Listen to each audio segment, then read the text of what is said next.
എടാ നിനക്ക് പെണ്ണുങ്ങളുടെ സൈക്കോളജി അറിയണ്ട. എന്റെ ഭാര്യയ്ക്ക് എന്താണ് വേണ്ടതെന്ന് അവള് പോലും അറിയാതെ അവളെ കൊണ്ട് പറയിപ്പിക്കുന്ന ഐഡിയ ആണ് ഞാൻ കുറച്ച് ആളുടെ യൂസ് ചെയ്യുന്നത്. എന്റെ favourite place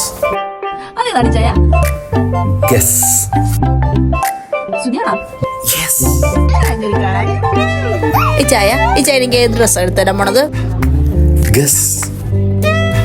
floral multi colour ആണോ? Floral multi colour. ഇച്ചായൻ എന്ത് ഫുഡ് എനിക്ക് ഓർഡർ ചെയ്യാൻ പോണത്? Boneless chilli chicken fried rice. Thank you ഇച്ചായ. അവൾക്ക് ബോൺലെസ് ചില്ലി ചിക്കൻ ഇല്ലാതെ ഇറങ്ങൂല. തിന്നിട്ട് എള്ളിൻ്റെ ഇട കുത്തി കയറുന്നതായിരിക്കും. ഓവർ ക്യൂട്ട്നെസ്സും വാരി വിതറി അഭിനയിച്ചിട്ടും മനസ്സിലായില്ല മണ്ടൻ. അങ്ങോട്ടൊരു കേസ് കളി.